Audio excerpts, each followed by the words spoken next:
it random? Huh? Is it random? Yeah, we're gonna hit you random. All right, let's go. Hey guys, this is Isaac from Motormia, and I'm here to tell you the story of our Fiat 500c Abarth. I got the Abarth when I moved to Scottsdale in 2022. What pushed me to buy it, this was actually one of my quote-unquote dream cars while living overseas in Europe. If you pass in any parts of Europe, specifically Italy, you will see this car being driven by some of the most famous people in the area. Heard it for the first time, was like, what is that little beast? Got turned on to the idea, and when I first saw the Abarth commercial at the Super Bowl, that's kind of like when I got hooked on getting this car. I would say that it's a very unassuming car with a lot of class, but at the same time, as soon as you rev it up, it makes a lot of noise. So when I think about my inner child or my former self, you know, just small guy running around making a lot of noise, and I feel like it reflected a lot of my personality. I have absolutely no idea.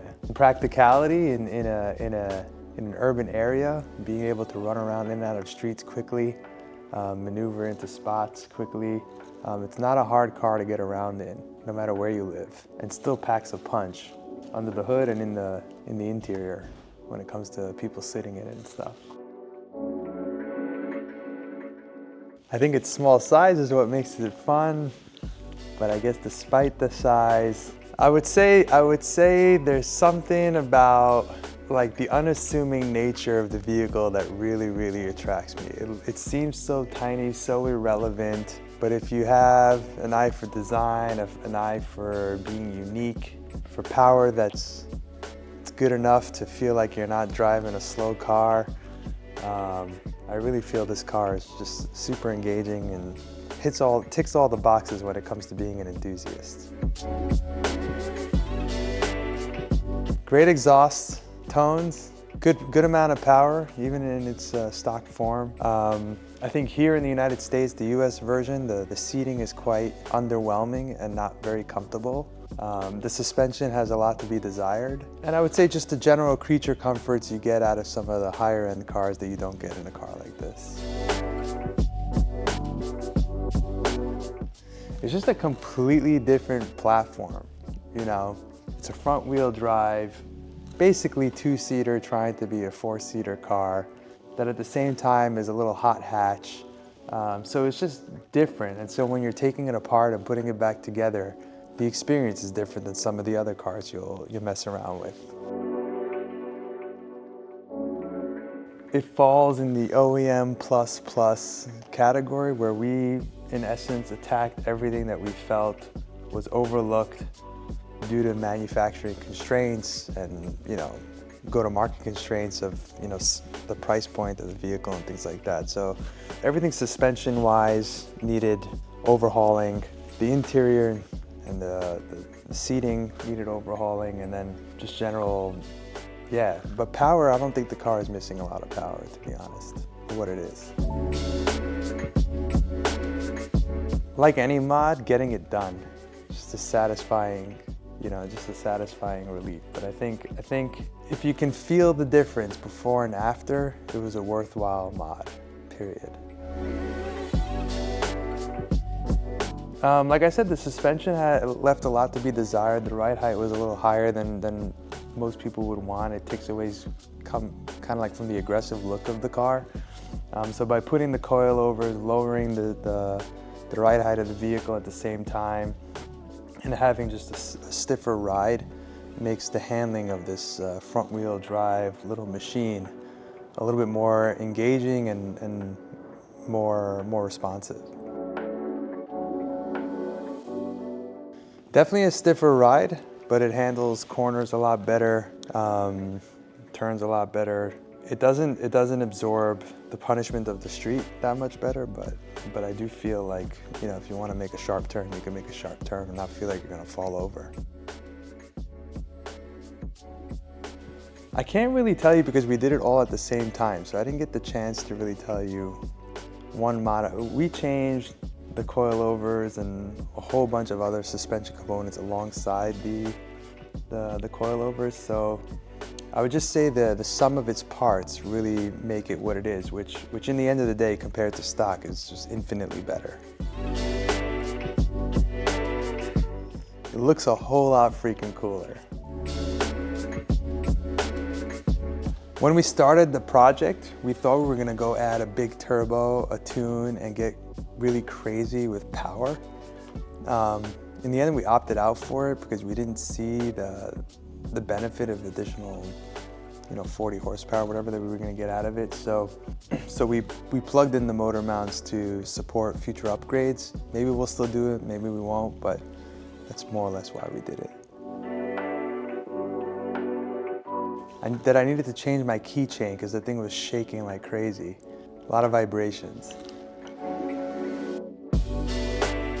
This is one of those mods that just seemed, the car is crazy from a certain lens, and I just thought upgrading, putting an 8-piston, big brake kit with huge rotors, adds a little bit to its X factor in the end of the day. Where I couldn't hard brake as often as I wanted to. With this kit, you're always hard braking. Braking harder. I mean, it goes 60 to 0 in a split second, literally. The car just stops.